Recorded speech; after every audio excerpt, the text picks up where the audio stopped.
we've been talking a wee bit of the cricket and just trying to really get a bit more of an understanding of what's going on over in South Africa. Just quickly, how's the spirit of the team? Like Sophie herself was pretty distraught. Yeah, we are definitely down. We definitely expect better of ourselves as a group. So definitely the mood's down, but we do need to dust ourselves off and I guess put in a better performance against Bangladesh in a couple of days' time. When you talk about the performance, what do you put these performances down? Is it a mental problem that the White Ferns are able to transition it from training to the pitch? What can you put it down to, Dean?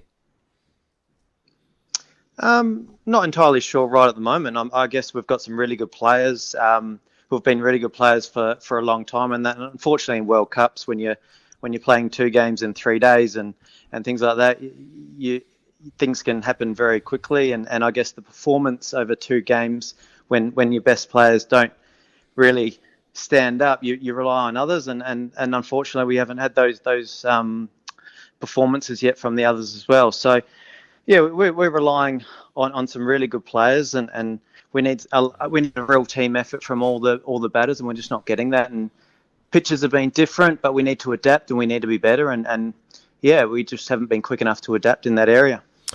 Hey Dean, the Com Games medal was awesome and a great result, but outside that, big events, they seem to be far and few between where you have that result. From what you can see from your spot as the batting coach, is there a mental block at some of these major tournaments for this team? Oh, I mean, I'm quite new to the team. I can't speak for past world events, but from what I see, the talent's there. We hit the ball well. In terms of this event, we just in terms of the first 2 games, we just haven't got it done on the big stage against two teams we probably needed to pinch 1 game from. And like I said, we're going to have to put in 2 really good performances and really try and have basically two really big wins to have any chance of progressing. We've just got a question. We asked our listeners if they have any questions for you, Dean. We got one from Kevin here, and he just asked, Yep. Why do our New Zealand women keep playing across the line with full pitch balls, head at the stumps? That's technique. It's a no-no. So is it really a case of just making bad decisions out there and decisions with probably less intent? Potentially. I guess we've sort of talked about that quite a bit recently, and potentially playing on the New Zealand wicket only. You talk to the girls, and they've really only toured England, New Zealand, and Australia, and they're usually good wickets. I guess coming here, not having gone to India, not having gone to Sri Lanka, they haven't really experienced what a spinning wicket or a wicket that stays low does. And I guess in the domestic game, you can play across the line and get away with it. So we've got a big winter ahead with a tour to Sri Lanka and an India tour, and we're looking forward to a Bangladesh World Cup and an India World Cup after that. So we're going to have to learn pretty quickly. It's going to be a big winter of learning about playing playing spin-friendly conditions, and like you said, playing with a straight bat, because at the moment, I think you can get away with those sort of things on New Zealand wickets where you can play across the line and get away with a ball not moving because it's quite consistent. So definitely a big winter for us to get better at playing spin, but it's exciting winter because we get to go to tours that we haven't really been before as a team. Dean, just to address the elephant in the room at the moment, Susie Bates at the top of the order, she's yet to score run. Is that simply unfortunate or is it just poor form? No, I think it's unfortunate. She hasn't really faced 3 or 4 balls in an innings, and one thing about good players is when they get in, they do go well. So I'm backing Susie that if she does manage to get in the next 2 games, she'll have a big performance. I think in T20 cricket, if you can get yourself in, it's your job to see it home and put in a real good performance. I guess in T20 you potentially don't get in as well. So the good thing about Susie is when she gets in, she makes big scores and wins us games of cricket. So I'm backing her to get in and make an impact in the next 2 games. Well, they say you learn a lot about yourself when you have to deal with a wee bit of adversity. So for you, Dean, how have you been able to deal with these last couple of days, and what have you learned about the way you've been able to coach these women?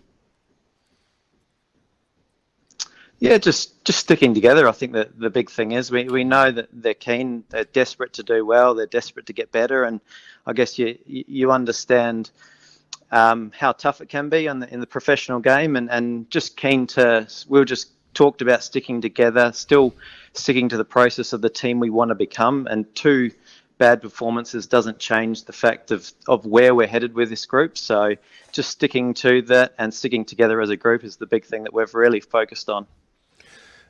Dean, what about when you're preparing the team? Lots been talked about the competitions down here in New Zealand not being up to standard and getting international experience. But what about resource? Are you resourced well enough to advance this side? Yeah, I think so. We've got a really good coach in Ben who's coached all over the world and has done a great job. I think he's leading the team well. I think obviously we're definitely keen to develop the domestic game in New Zealand. What's been exciting, I think that we sent an under-19 or a development team over to India for the first time. I think those things help bridge the gap. When they get a shot at international level, they've experienced a climate or a condition that they've never experienced before, so that when they come into the international team, that they're almost ready to go, as opposed to only playing in New Zealand domestic cricket, and it is a huge step up. So I think what I've seen in recent times with development tours and A programs start to go ahead, hopefully we can see that gap slowly close, and we can produce 15 really good cricketers and really have a real depth problem that it's hard to pick players. Well, Lee, you still got a couple more games to go, and the only way you can get things sorted out is getting back out there on the pitch. So, are we expecting any changes or any sort of approach, or are you expecting these players to go out and redeem themselves? Yeah, I hope so. I hope we come out and play with some freedom. We haven't played with that sort of freedom yet, and that's what we're encouraging. Obviously, there is a glimmer of hope that if we have two really, really big wins, that we can sneak through. So we'd rather lose chasing the chance to sneak through to the semi-final. So we're going to try and play with that freedom and try and get two really big wins and see if we can sneak through. So there is that glimmer of hope at the moment that we're chasing as well. Well, you got nothing to lose, mate. Go out there and leave it all out there on the pitch and unlock these women, mate. They've got so much talent, and we want to see them doing extremely well and getting the job done. So, we're right behind you on SENZ, mate, Dean. It's been a tough old time for yourself as a coach heading in there, but good luck for the next couple of games, and hopefully you and the women can get it done. Appreciate it. Cheers for the support.